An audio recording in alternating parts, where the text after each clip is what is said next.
The war was over. Berlin lay in ruins. Adolf Hitler was declared dead. And yet, in quiet offices thousands of miles away, American intelligence officers continued to open new files bearing his name. Not days later. Not months later. Years later. Reports arrived from Argentina, Chile, Colombia, whispers of sightings, coded messages, men who looked too familiar and vanished too quickly. Each report was logged, stamped, and archived. Not because they were proven true, but because they could not be dismissed.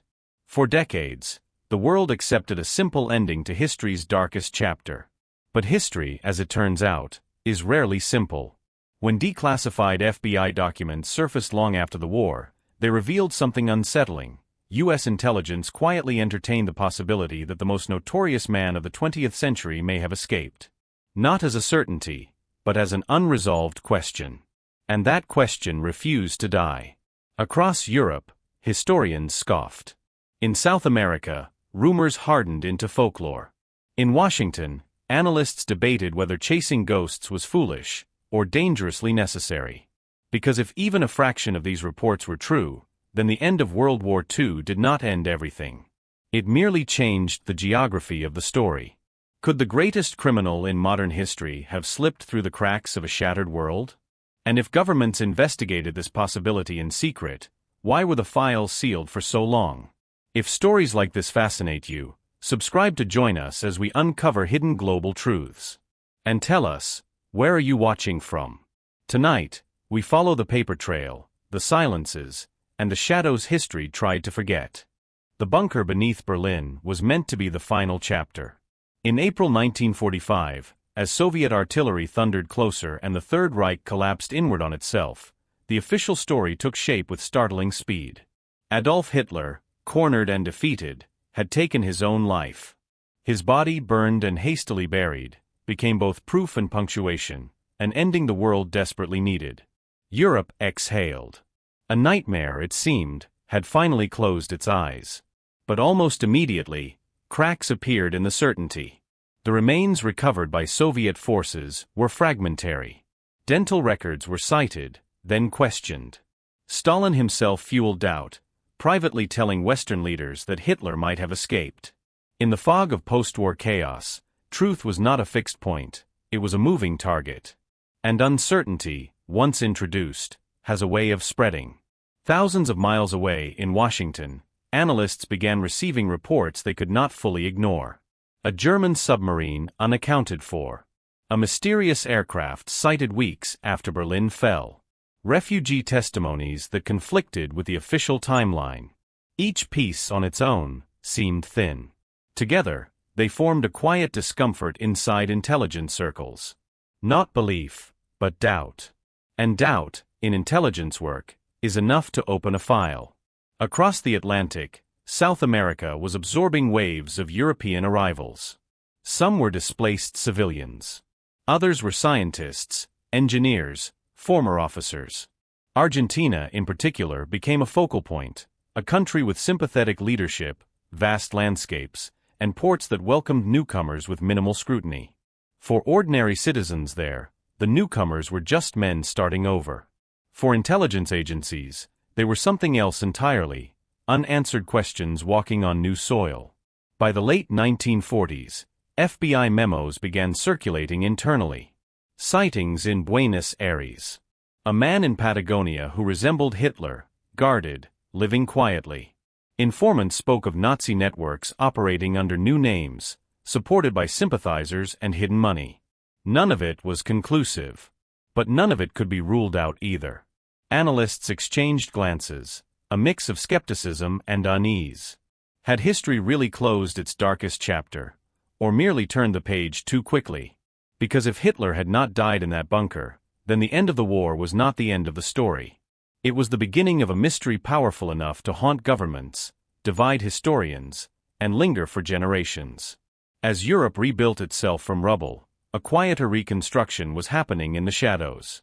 Intelligence agencies across the Allied world were mapping escape routes they feared might have existed, networks later known as ratlins. These were not chaotic flights of desperation, but organized corridors of survival. Forged documents. Sympathetic officials. Safe houses stretching from Italy to Spain, then across the Atlantic. For many former Nazis, these routes were no secret. The unsettling question was who, exactly, they were built for. In Rome, whispers followed certain monasteries where identity papers appeared too easily. In Madrid, ships departed with passenger lists that raised no alarms. And in Buenos Aires, men arrived with European accents, new names, and carefully rehearsed pasts. Argentine newspapers barely noticed. But in Washington and London, analysts quietly traced patterns, drawing lines on maps that seemed to converge in uncomfortable ways. The FBI's declassified files, decades later, would reveal how seriously some of these reports were taken. Agents documented claims from informants who insisted Hitler was alive, living under protection, surrounded by loyalists.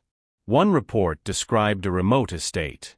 Another referenced a photograph, grainy, unverified, but enough to keep the file open. The language was careful, almost restrained. Not confirmed. Source reliability unknown. Yet the investigation continued. Not because agents believed the claims, but because dismissing them outright felt irresponsible. Across Europe, historians scoffed at the idea. To them, the evidence of Hitler's death was overwhelming. But intelligence work does not operate on historical consensus. It operates on risk. And the risk, however slim, was staggering. If the man responsible for a global catastrophe had escaped, it would represent one of the greatest intelligence failures in history, and a moral wound that would never heal. Meanwhile, in South America, rumors hardened into local legend. Taxi drivers whispered about a German enclave in the countryside. Shopkeepers spoke of a reclusive man who never appeared in daylight. Children grew up hearing stories of a ghost from Europe who had crossed an ocean to outrun justice. Most dismissed it as myth. But myths, too, often grow from unanswered truths. By the early 1950s, the trail began to cool. Reports grew thinner. Leads dried up. And eventually the files were closed, not with certainty, but with exhaustion. Yet the question remained, sealed inside archives, waiting for another generation to ask it again. Because when history leaves room for doubt, curiosity has a way of returning. And decades later, when those FBI files were finally declassified, the world would realize something unsettling: the mystery had never truly been resolved. When the FBI files were finally declassified decades later, they did not explode onto the world stage with definitive proof. They did something far more unsettling. They revealed how seriously governments had once entertained the impossible. Page after page showed a pattern not of belief, but of persistent pursuit, a global apparatus quietly chasing a man officially declared dead. In the United States, analysts revisited old assumptions with fresh unease. These were not conspiracy theorists scribbling in basements. They were trained investigators documenting interviews, cross-checking testimonies, and weighing geopolitical consequences. One memo noted that a trusted source claimed Hitler had been sheltered by former Nazi supporters in Argentina. Another referenced intelligence from Europe suggesting financial channels remained active long after the Reich's collapse. Money, after all, leaves fewer traces than armies, and travels farther. Across the Atlantic, reactions were mixed. In Germany, the idea reopened wounds many were trying to seal. For a nation rebuilding its identity, the suggestion that Hitler survived felt like a moral insult, a disruption of historical closure. In Britain, intelligence veterans quietly admitted that post-war chaos had created blind spots no one wanted to revisit. And in South America, governments faced an uncomfortable spotlight, forced to reckon with how many doors had been left open in the aftermath of war. Argentina, Chile, and Paraguay became names spoken with caution in intelligence briefings. Vast landscapes. Sparse records. Communities where European newcomers blended in quickly. Journalists began to probe, historians retraced old shipping routes, and locals revisited memories they had once dismissed as rumors. A neighbor who refused photographs.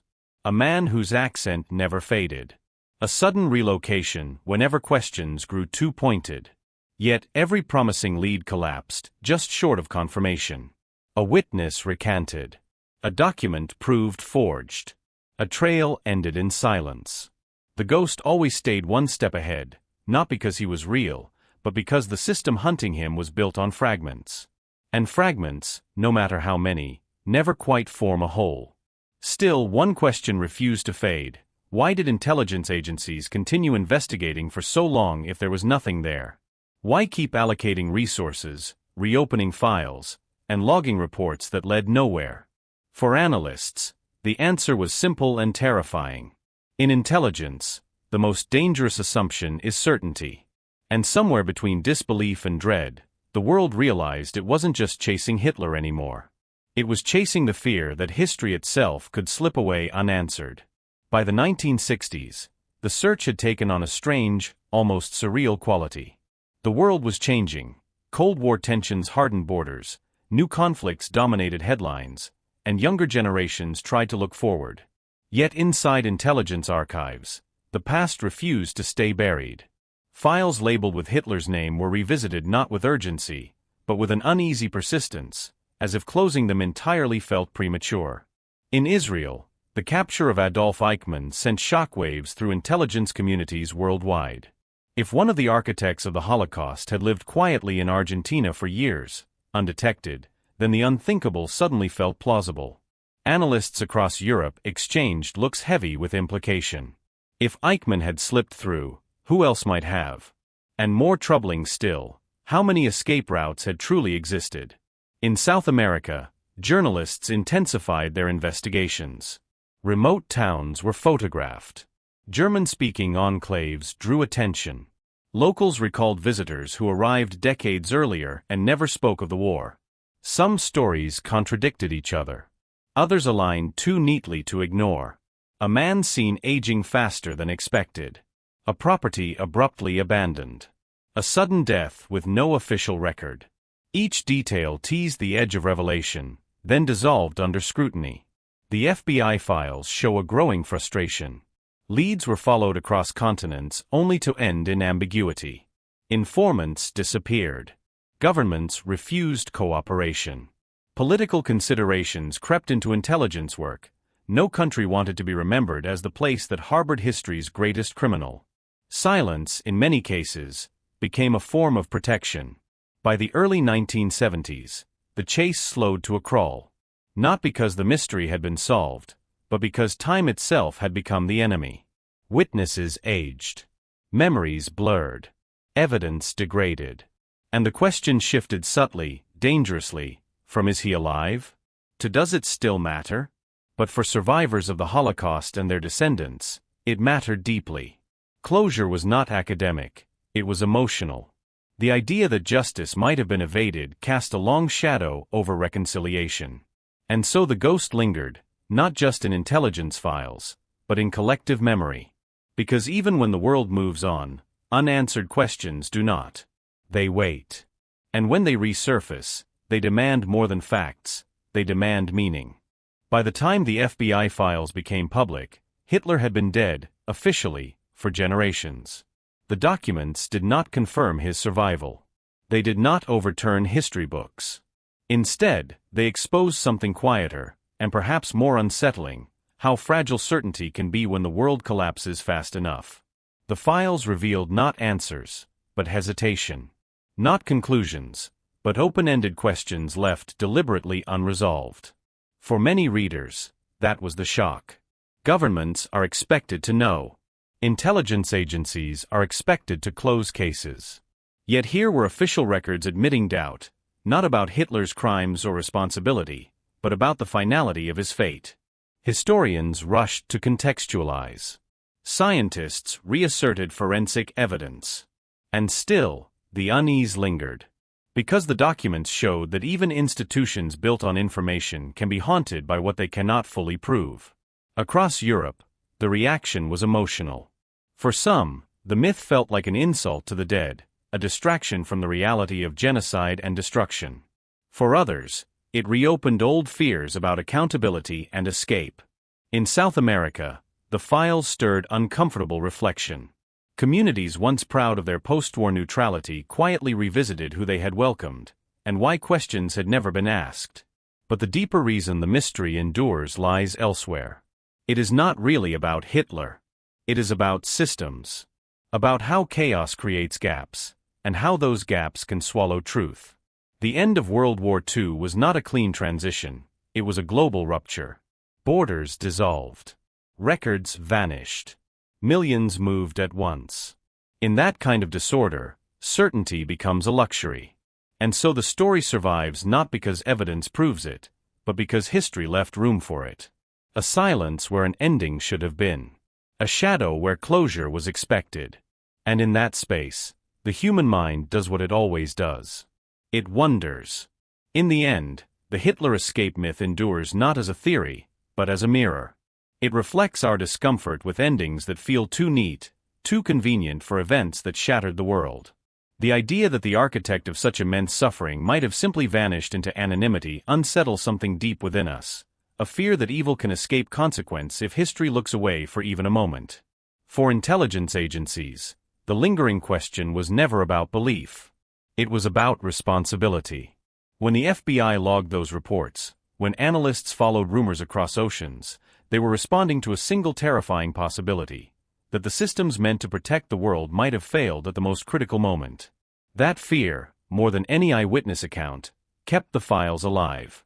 For survivors and their descendants, the mystery carries a different weight. Justice, when incomplete, becomes a wound past quietly through generations. The thought that answers might exist, locked away in archives, lost to time, or buried under politics, transforms curiosity into something heavier. Something personal. And for the rest of the world, the story lingers because it reminds us how history actually works. Not as a clean sequence of events, but as a fragile record shaped by chaos, power, and human limitation. The declassified files do not tell us that Hitler escaped. They tell us something more unsettling, that even the most documented moments in history can contain blind spots. Perhaps that is why this question refuses to fade.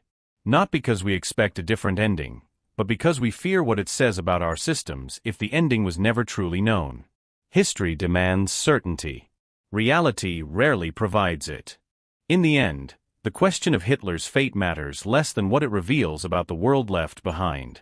A world rushing to rebuild, eager to move forward, sometimes at the cost of looking too closely at the past.